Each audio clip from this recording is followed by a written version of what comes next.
Bonjour et bienvenue dans Le Monde devant soi, le rendez-vous géopolitique de Slate. Je suis Hélène de Commer, rédactrice en chef du site, et je suis aux côtés de Jean-Marie Colombani, cofondateur de Slate. Bonjour Jean-Marie. Bonjour Hélène. Et d'Alain Frachon, éditorialiste au Monde, spécialiste des questions internationales. Salut Alain. Salut Hélène. Cette semaine, on se penche sur l'après-signature de la phase 1 du plan pour la paix de Gaza. Cette première étape tant attendue avait enfin été franchie vendredi 10 octobre. On en avait parlé dans ce podcast la semaine dernière. Mais que s'est-il passé depuis ?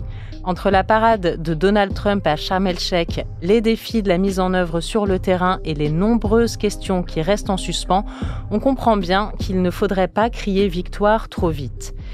Mais tout de même, la semaine avait bien commencé ce lundi 13 octobre avec ces images très émouvantes, poignantes, de la libération des otages israéliens et aussi des prisonniers palestiniens, leur libération, les retrouvailles avec leurs familles, avec leurs proches. Première conséquence de ce plan pour la paix à Gaza. Première conséquence, oui, de ce plan de paix à Gaza. Plan de paix, c'est plus une série de principes, une série de 20 principes, si l'on relit le document publié par la Maison-Blanche le 29 septembre. Mais enfin, la première partie du plan, vous avez raison, elle est accomplie. Les otages israéliens, en tout cas tous ceux dont on pouvait penser qu'ils étaient vivants, une vingtaine d'entre eux, ont été remis aux autorités israéliennes et à leurs familles. Il reste encore les dépouilles d'un certain nombre d'otages israéliens qui n'ont pas été remises parce que le Hamas dit ils ne savent pas exactement où ils sont. Des gens ont été tués sous les bombardements, des gens ont été tués dans les tunnels du Hamas, et donc de ce point de vue-là, ce n'est pas tout à fait accompli. Et enfin, la troisième partie de cette première étape, c'est un surcroît d'aide alimentaire, humanitaire, sanitaire à la bande de Gaza. Cela aussi est appliqué et est en cours. Mais pour le moment, on s'arrête là. Il n'y a pas de plan de paix proprement dit, avec des étapes bien définies, avec une équipe chargée de s'en occuper, un haut fonctionnaire américain chargé de piloter l'ensemble. Il n'y a rien de tout cela. L'accord a été acquis grâce au gendre du président qui a de très nombreux contacts dans le monde arabe, Jared Kushner, et grâce à Steve Witkoff qui lui aussi a des très nombreux contacts, et des contacts de business d'ailleurs, dans le monde arabe. Mais c'est fini, Steve Witkoff est à Washington, il doit accueillir aujourd'hui même le président ukrainien, et Jared Kushner est reparti au business. Donc voilà, on en est là, c'est typique un peu de la méthode Trump.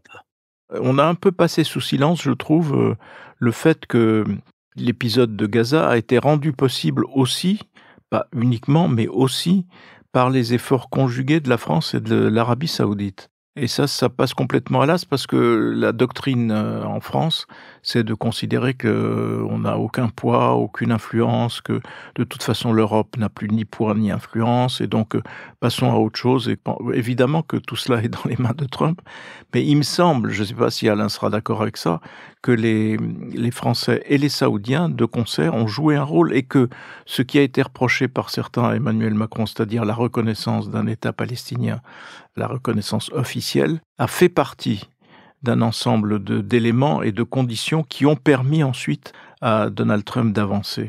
Ça a préparé le terrain, Alain Frachon ?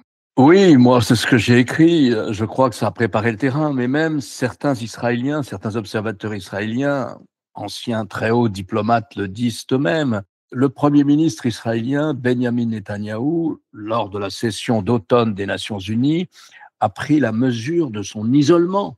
Et certains des alliés et des amis traditionnels d'Israël, comme la France, la Grande-Bretagne, mais d'autres pays aussi, l'Espagne auparavant, bref, des pays européens qui comptent, et notamment la France et la Grande-Bretagne, en déclenchant ce geste, qui est un geste politico-symbolique de la reconnaissance d'un État palestinien, ont isolé, ont acculé d'une certaine manière Netanyahou de façon à ce qu'il cède au président américain, de façon à ce qu'il cède. Ça a fait partie, si vous voulez, d'un ensemble de pressions exercées sur Benjamin Netanyahou. Et en ce sens, on peut dire que oui, vous savez, quand des premiers ministres qui sont des alliés fidèles et amis d'Israël, comme le président Macron, le président français, le Premier ministre britannique, Keir Starmer, font cette décision ensemble avec l'Arabie saoudite, avec un document qui ressemble étonnamment aux 20 points du président Trump. Oui, il a raison, Jean-Marie, de dire qu'il y a une sorte de séquencisation qui aboutit au document du 29 et donc à ce premier épisode qui n'est pas rien. La campagne israélienne sur la ville de Gaza City est arrêtée, les otages sont libérés et l'aide humanitaire entre avec des volumes plus importants. Mais le poste de Rafah reste quand même fermé. Le principal poste entre l'Égypte et le territoire palestinien, lui, est toujours fermé. Israël dit qu'il devrait ouvrir probablement ce dimanche. C'est vrai, le jour d'après, ce que vous avez appelé à juste titre, cette espèce de parade narcissique à laquelle s'est livré Trump en Égypte, on ne sait pas trop pourquoi d'ailleurs, puisqu'il a très peu parlé de la paix au Moyen-Orient, sinon pour dire qu'elle était arrivée et qu'une aube nouvelle allait éclairer à nouveau cette région. Sinon, pour dire ça, il n'en a pas beaucoup parlé. Mais c'est vrai que le jour d'après est difficile. La frontière avec l'Égypte reste fermée, donc ça rend beaucoup plus lent l'acheminement des convois d'aide qui passent par là. C'est vrai que le Hamas exerce encore un contrôle sur la population. C'est vrai que la bande de Gaza se livre telle qu'elle a toujours été, c'est-à-dire divisée entre grandes tribus. Sous les dénominations politiques, vous retrouvez l'organisation tribale de la bande de Gaza, avec des grandes familles qui sont à cheval entre le gangstérisme, les relations économiques, etc. C'est un territoire éminemment difficile et c'est un territoire qui ne va pas changer du jour au lendemain, de même que le Hamas ne sera peut-être plus une force politique dominante dans la bande de Gaza, mais enfin, pour le moment, il est toujours là, probablement, avec quelques milliers de combattants. Et on a vu ces scènes assez dures où il fait fusiller d'une balle dans le dos, d'une balle dans la nuque, un certain nombre de gens dits des collaborateurs, qui en fait appartiennent à une grande famille, à un clan, le clan des Dormouches, à qui il arrive de pactiser avec Israël, mais le Hamas en a fait autant aussi les années précédentes. Donc c'est ça le territoire de la bande de Gaza. C'est un territoire très très difficile qu'on va pas contrôler du jour au lendemain. Et tant qu'il n'y aura pas véritablement ce qui est prévu par les plans, c'est-à-dire le déploiement d'une force de stabilisation, on n'y arrivera pas. Et la force de stabilisation, elle n'est pas prête de se déployer, croyez-moi. Elle doit être composée de Turcs et d'Arabes, si possible. Eh bien, elle n'est pas prête de se déployer. Oui, parce que outre tous les problèmes qu'il y a ou qu'il va y avoir sur ce territoire de destruction, de faim, de reconstruction à mener, il va aussi y avoir forcément un enjeu sécuritaire. Et pour l'instant, c'est encore les miliciens du Hamas, comme vous le dites Alain, on a pu le voir dans des vidéos cette semaine, qui se positionnent, armes à la main, au coin des rues, de ce qui reste de rues, disent-ils, pour assurer la sécurité. Oui, justement, c'est même l'élément nouveau de la semaine et peut-être un début de polémique qu'il y a eu là-dessus parce que un certain nombre de journaux américains en ont parlé. Il y a des séquences vidéo où l'on voit des miliciens du Hamas exécuter des gens qui sont apparemment des civils au nom du fait que le Hamas cherche à réinstaller sa primauté sur le territoire de Gaza en vue du fait qu'ils réclameront ce qui leur est refusé dans le plan de paix américains, ils réclameront la gestion de l'administration et la gestion de ce territoire. Ce qui aussitôt fait penser que, enfin moi ça a été mon réflexe quand j'ai vu ces informations, dire mais donc contrairement à ce qu'on nous a raconté, la destruction systématique de Gaza n'a pas permis l'éradication du Hamas, qui était quand même un début de guerre, de cette guerre horrible qui a duré 3 ans. Et donc ils sont toujours là avec une capacité à exercer un pouvoir très cruel sur leurs compatriotes gazaouis.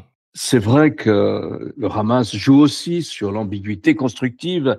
Elle marque le texte pour mettre d'accord tous les gens qu'il a fallu mettre d'accord, y compris le Hamas, y compris le gouvernement israélien, pour mettre d'accord sur le premier épisode, la phase numéro 1 que vous avez évoquée.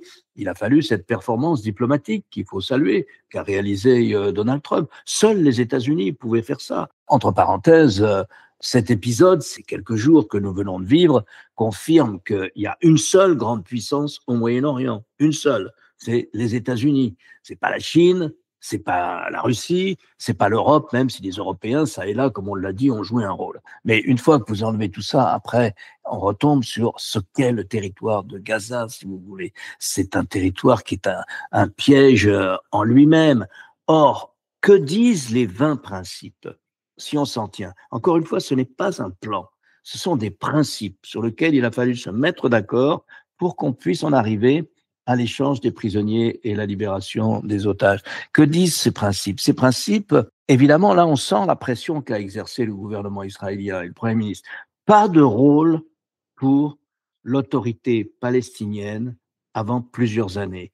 L'autorité palestinienne, c'est l'autre partie du mouvement national palestinien. C'est le Fatah. C'est le parti traditionnel, c'est l'autre parti, celui qui a été battu, défait dans la bande de Gaza par les islamistes, la branche islamiste du mouvement national qu'est le Hamas. C'était le parti de Yasser Arafat. C'était le parti de Yasser Arafat et c'est le parti de Mahmoud Abbas, qui est le chef de l'autorité palestinienne, mais aussi le chef du Fatah. Alors cette autorité palestinienne, elle est très largement déconsidérée, elle s'est avérée invraisemblablement corrompue, incompétente, et donc elle a perdu beaucoup de sa légitimité. Elle a sans cesse repoussé des élections, et donc tant qu'elle n'est pas beaucoup plus forte, tant que la bande de Gaza n'est pas en voie de reconstruction, tant qu'une force internationale n'est pas déployée dans le territoire, nous dit le document Trump, eh bien, tant que toutes ces conditions ne sont pas réunies, pas de rôle pour l'autorité palestinienne. Et c'est là où ça ne va pas. C'est là où ça ne va pas parce que au jour le jour, si vous laissez le territoire tel qu'il est, si vous laissez ça tel que c'est, et que vous n'autorisez pas l'autorité palestinienne, qui a des militants sur place, armés aussi, ou qu'on peut armer, et que vous ne l'autorisez pas véritablement à tenir en respect le Hamas et à faire que le Hamas désarme. Alors, sur le désarmement du Hamas, qui est une des conditions posées par le document, il faut s'entendre. Les partis ne contestent pas le fait que le Hamas garde des armes individuelles, comme le montraient les scènes qu'a évoqué Jean-Marie. Mais en revanche, le Hamas, pour ce qui est du désarmement de son arsenal lourd, c'est fini. Il n'a plus d'armes lourdes. Il n'est pas capable de tirer une roquette. Ses usines et ses fabriques d'armes ont été démolies par l'armée israélienne. Donc le désarmement du Hamas, il est assez largement acquis, sauf les armes individuelles. Mais voilà, mais si on ne facilite pas la constitution d'une force, au départ, si vous voulez, rien ne se fera. Que nous disent les principes? Ils nous disent, on va trouver une équipe de technocrates palestiniens indépendants, n'appartenant ni au Fatah ni au Hamas, pour remettre en marche les principaux services publics. L'eau, les égouts, le filtrage de l'eau et l'électricité. Il n'y a ni eau ni électricité dans la bande de Gaza.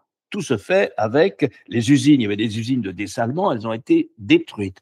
Personne ne va venir dans la bande de Gaza tant qu'il n'y a pas un début d'autorité.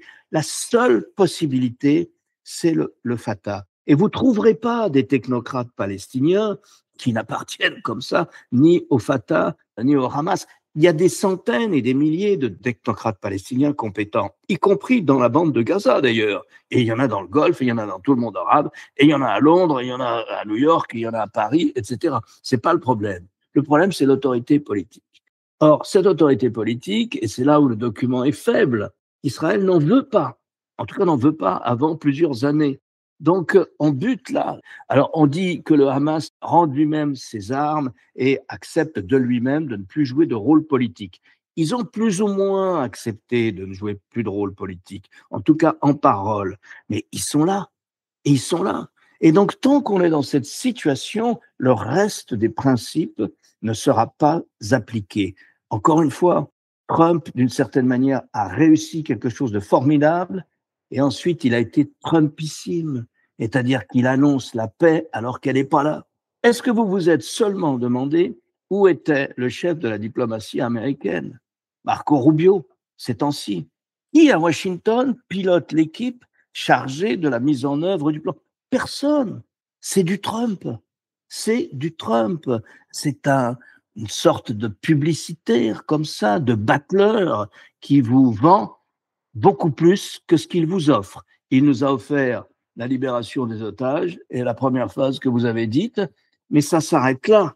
Pour le moment, ça s'arrête là. Donc le Hamas a rendu 20 otages vivants. Les autres sont morts. Mais sont-ils morts maltraités, torturés Est-ce que c'était une volonté systématique du Hamas de les éliminer petit à petit au fur et à mesure qu'ils essayaient de pousser un avantage et qu'ils n'avaient pas la bonne réponse qui convenait, donc on en tuait quelques autres? Quelle a été la raison pour laquelle il y a 28 cadavres et seulement 20 personnes vivantes?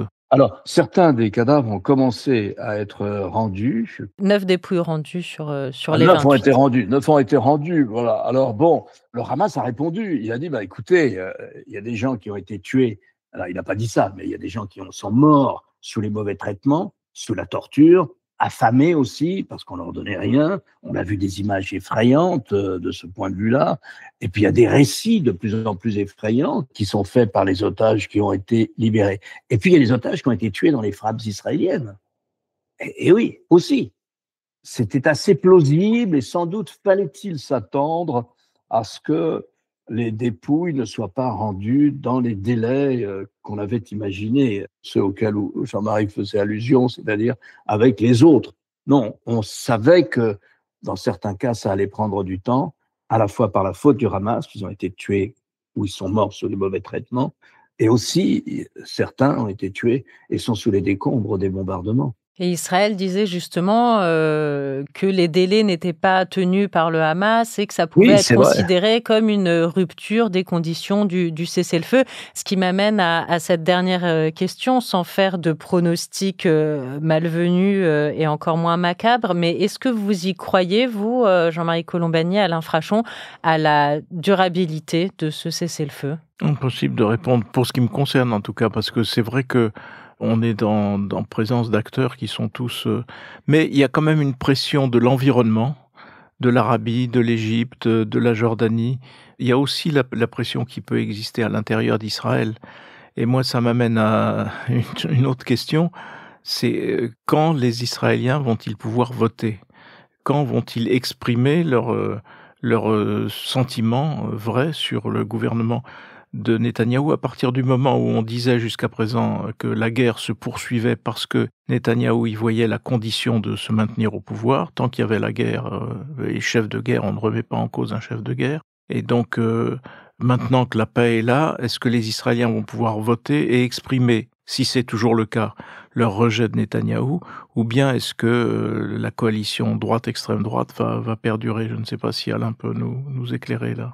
Oui, les élections sont prévues pour le printemps 2026, mais pour peu qu'il y ait une majorité à la Knesset, ou pour peu que le Premier ministre le décide, il peut les convoquer de manière prématurée si les sondages lui sont favorables. Pour le moment, les sondages ne lui sont pas favorables, mais il peut essayer de bâtir à nouveau une forme de popularité sur ce premier résultat. Et il peut dire, bon, bah, voyez, j'ai vaincu le Hamas, ou plus ou moins, et puis j'ai récupéré les otages. Dans les sondages, il est toujours donné comme, sa coalition est toujours donnée comme perdante. Donc, je pense qu'il faudra attendre le printemps 2026 pour qu'il y ait des élections. Sauf s'il y a une majorité à la Knesset, si une partie des députés, des élus de Netanyahou, font alliance avec l'opposition centriste et qu'il y ait le vote, parce que la Knesset, le Parlement israélien, peut toujours procéder de la même manière, qui est le vote d'une censure qui provoquera des élections. Pour le moment, les partis les plus à droite, les deux partis extrémistes de la coalition de Netanyahou, vous l'aurez remarqué, alors que ce texte, ce plan Trump leur déplaît profondément, eh bien, puisqu'ils n'obtiennent ni l'annexion de la bande de Gaza, ni la grande opération d'épuration ethnique à laquelle ils aspiraient, eh bien, ces partis pourtant restent dans la coalition. Ils y restent pour une raison assez simple, c'est que les sondages ne leur donnent pas le pourcentage minimum de votes que vous devez obtenir pour avoir un siège à la Knesset, c'est-à-dire 2,5% des suffrages. Et donc, pour le moment, ils restent parce qu'ils n'ont pas envie, eux non plus, qu'il y ait des élections tout de suite. Effectivement, c'est un point clé. Pourquoi? C'est un point clé parce qu'il me paraît impossible que les 20 principes qui sont dans ce plan soient appliqués côté israélien avec cette majorité. C'est contradictoire, c'est le contraire de ce que souhaite cette majorité. Mais Netanyahou s'est trouvé dans une relation de pouvoir, enfin de force ou de vassalité face à Donald Trump, et il a dû céder. Et il a cédé du terrain. On dit toujours que le plan est très favorable aux Israéliens. Non, il a cédé du terrain. Le texte dit bien qu'il ne doit pas y avoir d'annexion de la bande de Gaza par Israël. Le texte dit qu'il faut encourager les Gazaouis à rester dans la bande de Gaza. Le texte dit encore qu'à un moment ou à un autre, l'armée israélienne devra avoir quitté l'ensemble de la bande de Gaza. Tout ça, ce sont des principes qui sont inadmissibles pour l'actuelle majorité politique au pouvoir à Jérusalem. Et donc, c'est vrai, comme dit Jean-Marie, on attend les élections. Alors, elles peuvent être provoquées par le Premier ministre ou par une majorité à la Knesset, où le mandat peut aller à son terme, et c'est au printemps 2026. Pour ne pas fuir votre question, qu'est-ce qu'on peut essayer de prédire? Je vous dirais que moi, de toutes mes années au Moyen-Orient, j'ai retenu une règle assez simple. Quand tu es sur la terre des prophètes, ne te risque pas à la moindre prédiction. Avant de nous quitter, j'en profite pour faire une petite transition parce que, auréolé de son succès à Gaza, soutenu par la fameuse mise en scène auquel on a tous fait, vous avez fait allusion tout à l'heure, où chaque invité à Sharm el-Sheikh monte sur l'estrade où se trouve Trump et Trump le qualifie. Ah tiens, voilà l'Allemagne. L'Allemagne a un chancelier très rang, de très grande taille. Ah tiens, voilà l'Irak. Beaucoup de pétrole en Irak, beaucoup de pétrole en Irak. Et voilà notre ami saoudien, beaucoup d'argent, etc. Ce qui était une sorte de, presque un triomphe romain, mais à la mode Trump, c'est-à-dire tragicomique en fait. Donc, auréolé de ce succès, il part à Washington, et à Washington, il attend Zelensky, président d'Ukraine. Et tout le monde se met à dire, changement significatif de Donald Trump, il va enfin venir en aide aux Ukrainiens, ce qu'il ne fait plus depuis le mois de janvier. Les États-Unis ne le font plus depuis le mois de janvier, pratiquement, contrairement à ce que faisait évidemment Joe Biden. Et donc, on s'attend à ce qu'il ait des gestes qui concrétisent éventuellement ce nouveau regard de Trump pour aider Zelensky. Et que fait-il en lieu et place de cela? Peut-être va-t-il donner des gages à Zelensky, je ne sais pas, mais en tout cas, que fait-il? Et il annonce un sommet avec son vieil ami Vladimir Poutine. Où ça? À Budapest qui est la capitale d'un pays dirigé par Viktor Orban, lequel est à la fois très proche des Russes, y compris financièrement, et très proche de Trump idéologiquement. Donc c'est en effet l'endroit idéal pour que les deux se rencontrent. Mais donc on se dit décidément, Trump ne fera jamais rien qui nuise à Vladimir Poutine, alors même que l'Ukraine est sous les bombes. Chaque nuit, que les convois humanitaires qui circulent en Ukraine sont bombardés par les drones russes. Donc, qu'est-ce qu'il faudrait à Donald Trump pour lui faire comprendre que le rôle qu'il a eu au Proche-Orient pourrait très bien, s'il le voulait, s'appliquer à l'Ukraine? Il faut s'attendre à tout, parce que en ce moment, la bataille entre la Russie et l'Ukraine se déroule certes au Donbass, mais où piétine l'armée russe. En fait, ses progrès sont assez lamentables au sol. Le front ukrainien tient particulièrement bien, mais c'est surtout une bataille de missiles pour que les Ukrainiens passent l'hiver le plus épouvantable possible. Je crois que près d'un tiers des centrales électriques ont été touchées, qui alimentent en chauffage l'Ukraine, ont été touchées. Il faut dire aussi que les Ukrainiens ont du succès dans leur frappe à l'intérieur du territoire russe. Ils ont, semble-t-il, touché à peu près 20% des capacités de raffinerie de pétrole russe. C'est beaucoup. Et donc, on est plutôt dans une guerre de missiles. Dans cette guerre de missiles, les Ukrainiens réclament depuis très longtemps ce qui se fait de mieux, le Tomahawk, un missile américain. Et justement, avant l'arrivée de Zelensky, ce week-end à Washington, et avant le sommet avec Poutine, la Maison-Blanche a laissé entendre, Trump a laissé entendre, oui, peut-être, pourquoi pas, livrer des Tomahawks, enfin, que les Européens payeront, bien sûr, c'est pas un cadeau, les Européens peuvent acheter des Tomahawks et les livrer et les donner à l'armée ukrainienne. Et donc, il y a ce petit bruit de fond avant les conversations avec Zelensky et avant les conversations avec Poutine. Ils peuvent peut-être laisser espérer une forme de pression, enfin, sur la Russie de Vladimir Poutine de la part de Donald Trump. Voilà le climat, un climat de spéculation qui préside à cette rencontre avec Zelensky, puis avec Poutine. Et on reparlera plus en détail dans un prochain épisode du Monde devant soi de la situation en Ukraine et de la relation entre Donald Trump et Vladimir Poutine. Merci beaucoup Jean-Marie Colombani, merci Alain Frachon. Merci Hélène. Merci Hélène. À la semaine prochaine. Le Monde devant soi est un podcast produit par Slate Podcast. Production éditoriale et présentation, Hélène Decomer. Prise de son, montage et réalisation, Aurélie Rodriguez.